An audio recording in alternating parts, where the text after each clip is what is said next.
Fala, galera! E aí, como é que vocês estão? Aqui é a professora Leide Rodrigues e estaremos dando continuidade aos nossos conteúdos de história e dessa vez estaremos trabalhando esse período entre guerras, né? Que na verdade vai significar a ascensão dos regimes totalitários. É importante a gente citar o entre guerras está aí juntinho, né? É um termo criado por alguns especialistas para definir exatamente o momento pelo qual nós estaremos saindo da Primeira Guerra Mundial, que inicia em 1914 e termina em 1918, e entre a primeira e a segunda que vai começar em 39 e acabar em 45, a gente vai ter esse período, né? O período entre guerras.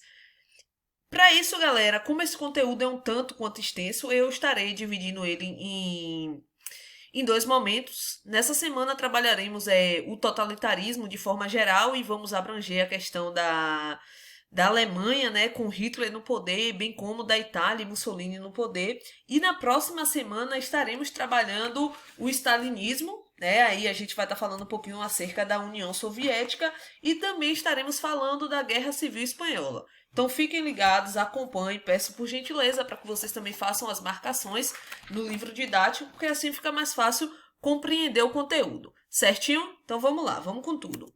Galera, é o seguinte, antes mesmo da gente falar do totalitarismo propriamente dito, de como ele se reproduziu nessas localidades, a gente precisa entender de fato qual é o conceito de totalitarismo, certo? Então eu coloquei uma citaçãozinha que diz o seguinte: o que é totalitarismo? Um governo cujo líder atua em todas as esferas da vida, pública e privada, controlando e policiando as relações sociais, juntamente com a noção de terror. Trata-se de um governo que vai além do autoritarismo. O totalitarismo envolve um governo baseado em massas e o apoio que consegue é decorrente da intensa propaganda, sendo ela o principal instrumento de manipulação. Galera, se liguem. A primeira coisa que eu quero chamar a atenção de vocês aí é quando ele diz o seguinte: trata-se de um governo que vai além do autoritarismo. Galera, autoritarismo ele é diferente de totalitarismo. O autoritarismo, digamos que é um processo mais que embrionário, no sentido de que a gente vai ter um líder, é óbvio, governando de forma autoritária, governando com a ideia de força, promovendo a força. Entretanto, a gente não tem, como no autoritarismo, um governo em que Estado e população estão juntos. Então observe o que é que diz aí totalitarismo, a gente vai ter o Estado interferindo na vida pública e privada. Então a ideia de que o Estado ele está completamente junto à população, ele cria uma ordem, né? Ele vai transformar tudo em política, diferente do autoritarismo. Se a gente for pensar em autoritarismo, a gente, por exemplo, a gente vai ter uma ideia muito citada a ditadura militar. A ditadura militar é um governo autoritário. A gente tem os militares no poder e eles vão emitir esse poder. Os governos totalitários, a gente vai ter uma propaganda massiva, muito utilizada, e essa população vai apoiar esses líderes. Então a gente tem esses princípios aí base. Sugiro que vocês deem uma lida, né, compreendam mais um pouquinho acerca desses conceitos para poder diferenciar. E aí, galera, o totalitarismo ele também está dividido em dois blocos: totalitarismo de direita e totalitarismo de esquerda. São diferentes. Por quê? O totalitarismo de direito é aquele que vai ganhar apoio da burguesia. Então, assim, ele vai apoiar a burguesia e também vai receber o apoio da burguesia, né? De quem detém o capital. Diferente do totalitarismo de esquerda. Esse totalitarismo de esquerda ele vai ser sustentado pelos regimes socialistas, ou seja, vai ser contra a burguesia. De forma para exemplificar o totalitarismo de direita, o totalitarismo de esquerda, totalitarismo de direita, nós vamos ter o Hitler. Na Alemanha, o Mussolini, na Itália, são totalitarismo de direita, e totalitarismo de esquerda, e a gente vai ter o exemplo do Stalin na União das Repúblicas Socialistas Soviéticas. Então fiquem ligados nisso aí, tá? Hitler, que há uma série de pessoas que criam controvérsias, ele representava o totalitarismo de direita porque recebia o apoio da burguesia e também prestava o seu apoio à burguesia. Então, para iniciar não, né, que nós já iniciamos, mas para dar sequência, esse vídeo, nessa primeira parte, a gente vai tratar do governo de Mussolini. Né, de que forma Mussolini ascendeu o poder, né? Quem era Mussolini, enfim. E aí eu vou gravar um segundo vídeo que a gente vai ver o Hitler, né? De que forma também o Hitler assumiu o poder e quais as características do seu governo. Antes de falar, né, propriamente dito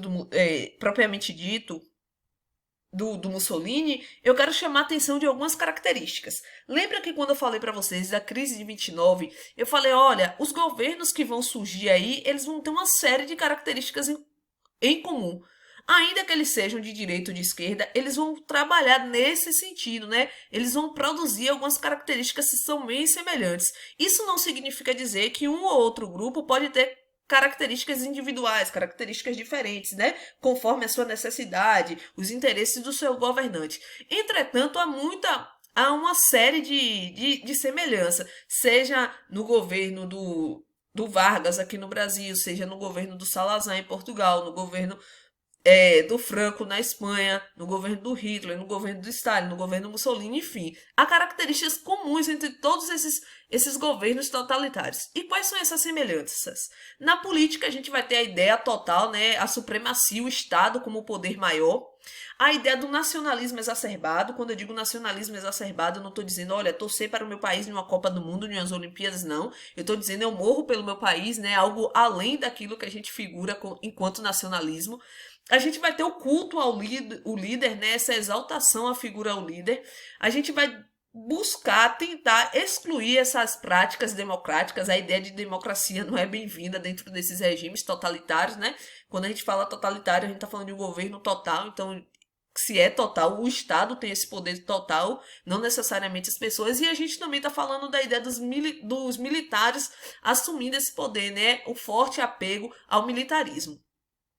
Na economia, a gente vai ter intervenção estatal, ou seja, o Estado completamente atento às questões econômicas, diferente das ideias pregadas pelos liberalistas. Então, a gente vai ter uma intervenção grande do Estado e principalmente a ideia de proteção e desenvolvimento da indústria nacional. Então, vamos nacionalizar, proteger e desenvolver essa indústria, e o Estado também vai intervir muito na construção de obras públicas, né? Vai fortalecer, vai construir essas obras públicas para demonstrar o seu poder na forma prática.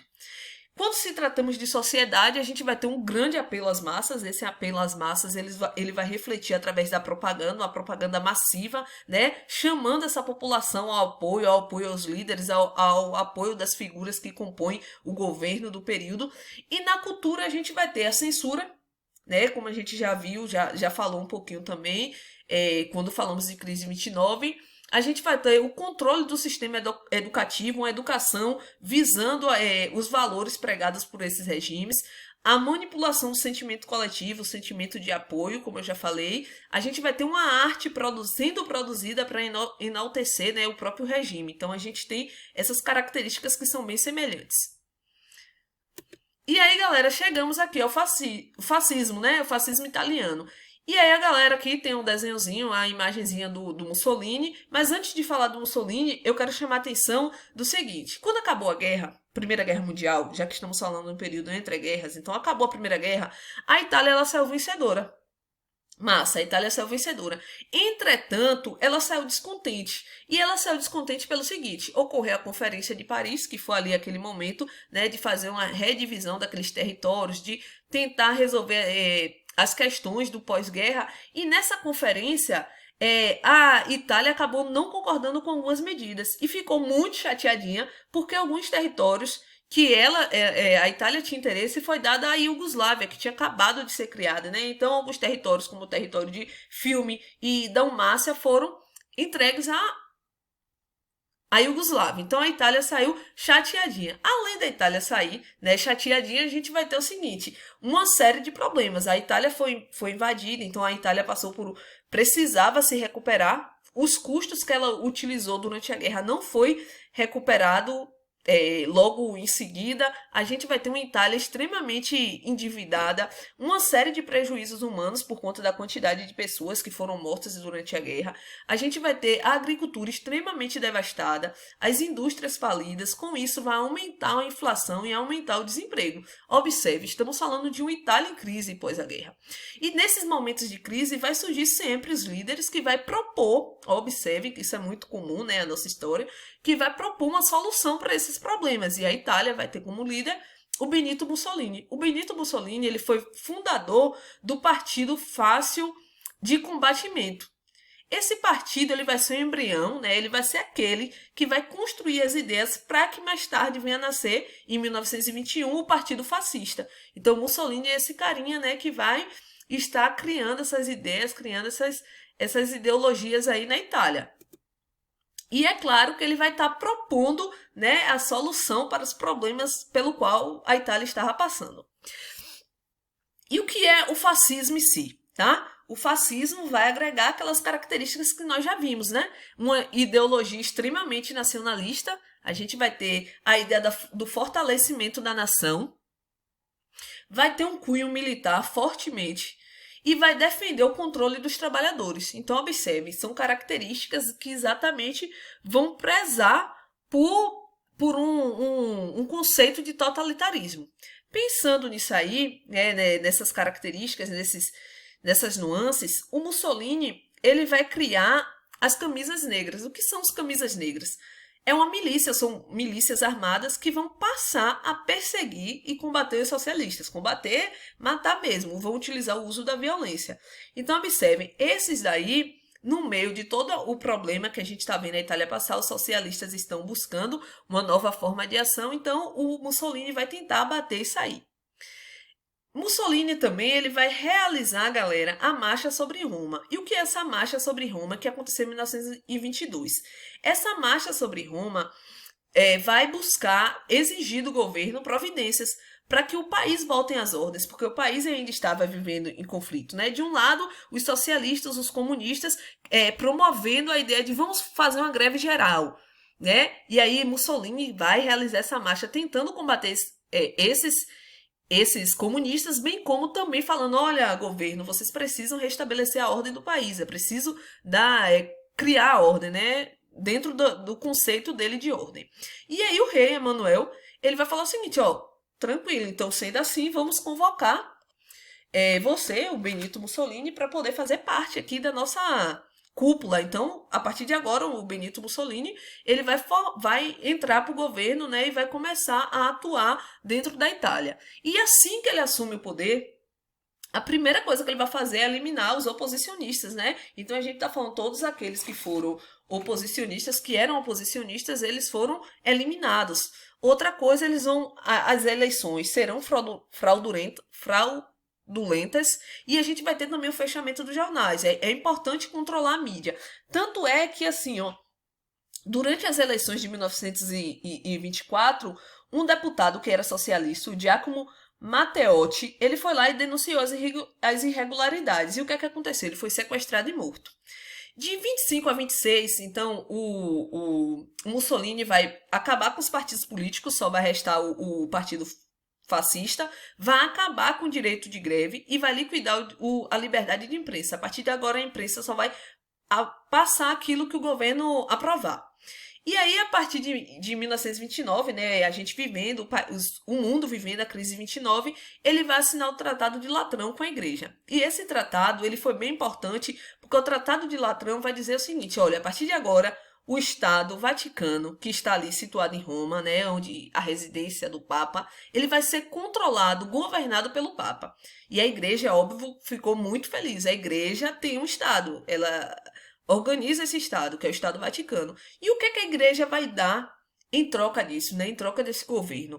Em troca desse apoio, né? Vai conceder, óbvio, apoio a Mussolini. Então, a Igreja apoiou Mussolini e apoiou o regime fascista. Né? Então, vocês conseguem perceber que a Igreja, né? A gente está sempre trazendo a Igreja dentro desse cenário político de diversos períodos. E vivendo ainda durante essa crise, o Mussolini vai aproveitar que os países estão devastados, estão cheios de conflitos, e ele vai intensificar a produção de armas.